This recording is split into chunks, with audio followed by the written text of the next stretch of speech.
Assalamualaikum warahmatullahi wabarakatuh. Perkenalkan, nama saya Marcelina dan teman saya Sri Rezeki Amalia.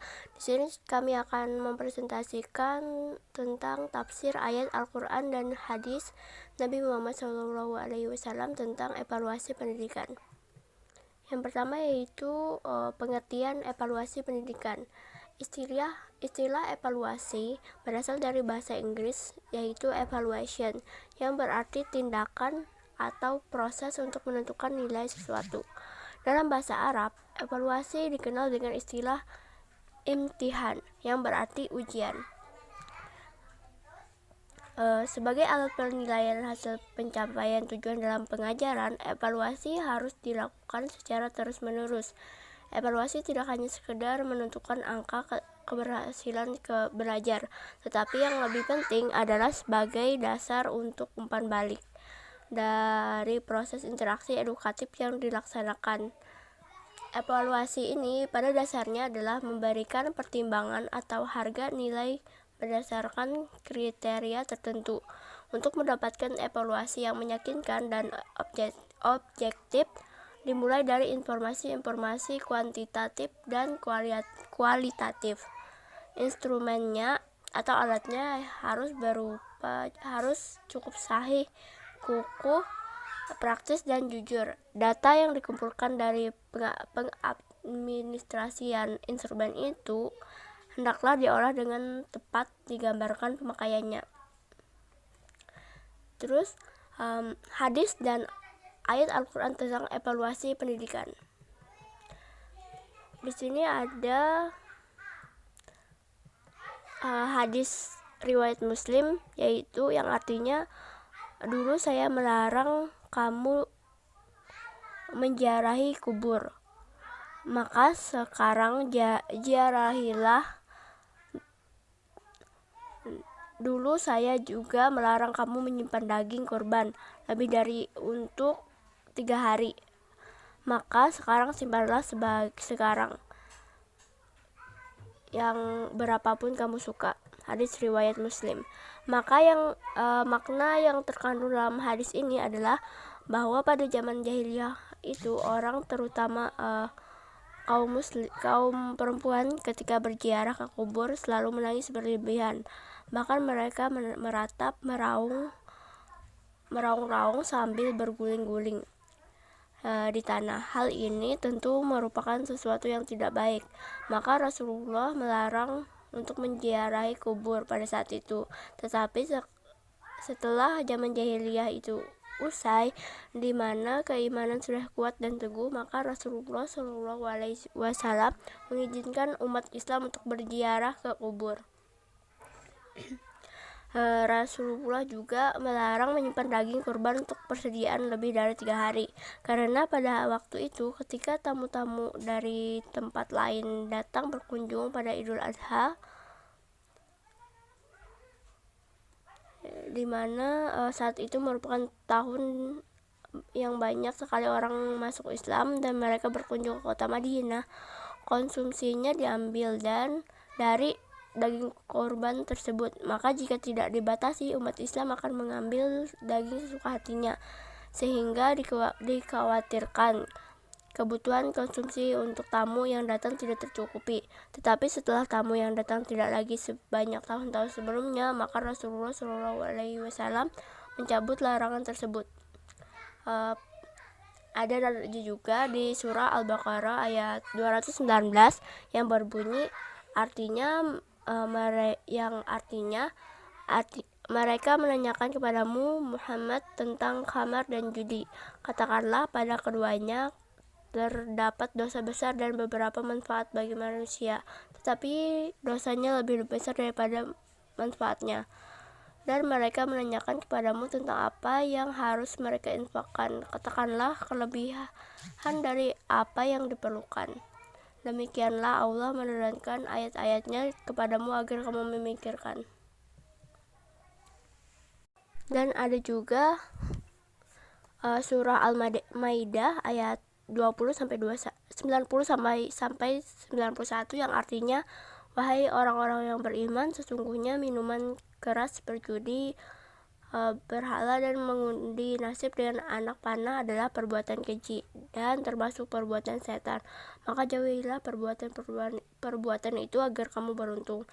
Dengan minuman keras dan judi itu, setan hanyalah bermaksud menimbulkan permusuhan dan kebencian di antara kamu dan menghalang-halangi kamu dari mengingat Allah dan melaksanakan sholat.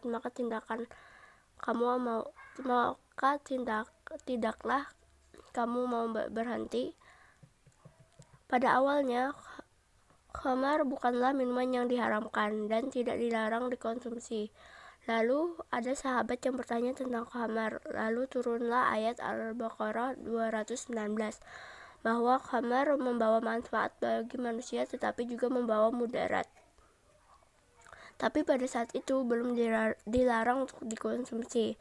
Tetapi kemudian terjadi perkelahian karena mabuk, karena tidak bisa mengontrol diri. Setelah itu turun ayat Al-Maidah ayat 90 sampai 91. Di situ dijelaskan bahwa minum khamar itu termasuk perbuatan syaitan, karena syaitan itu ingin membawa permusuhan di antara sesama muslim.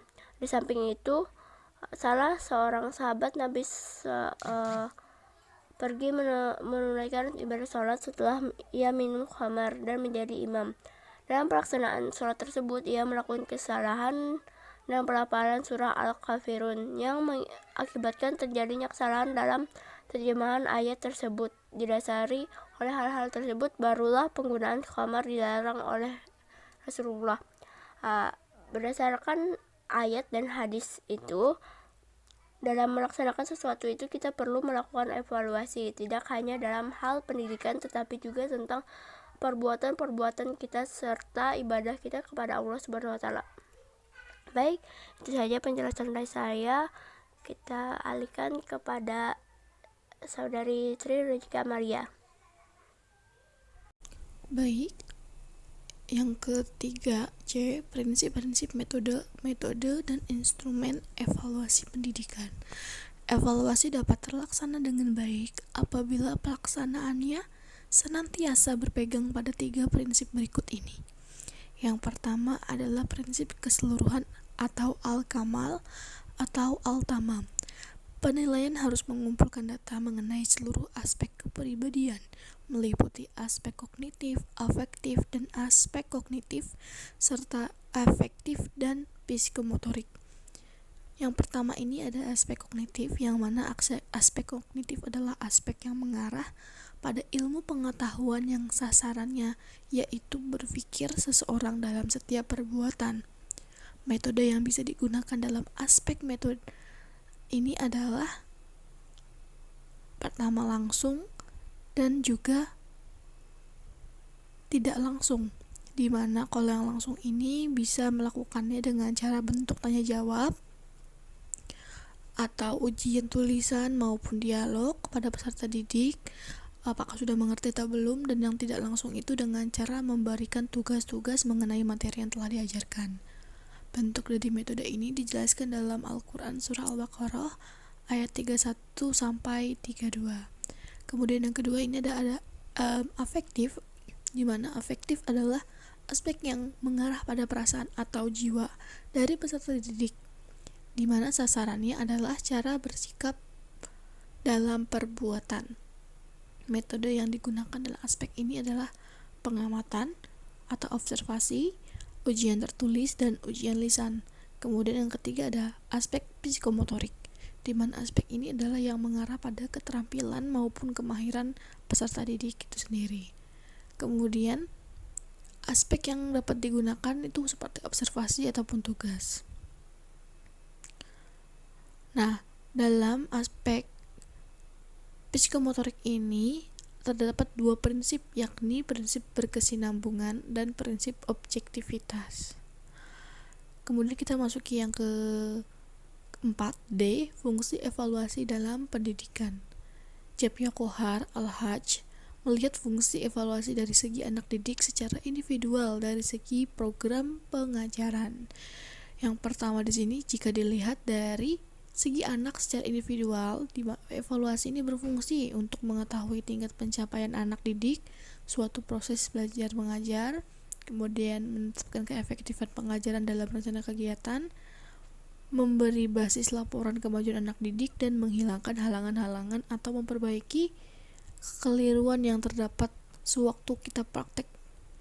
Nah, kemudian kalau dilihat dari segi program atau pengajaran, evaluasi itu berfungsi untuk memberi dasar pertimbangan kenaikan dan promosi anak didik, memberi dasar penyusunan dan penempatan kelompok anak didik yang homogen, mendiagnosa dan remedial pekerjaan anak didik, dan memberi dasar pembimbingan dan penyuluhan, serta kemudian ada juga dasar pemberian angka dan rapor bagi kemajuan anak didik, memotivasi belajar anak didik, mengidentifikasi dan mengkaji kelainan anak didik, menafsirkan kegiatan sekolah ke dalam masyarakat, mengadministrasi sekolah, mengembangkan kurikulum, dan mempersiapkan penelitian pendidikan di sekolah.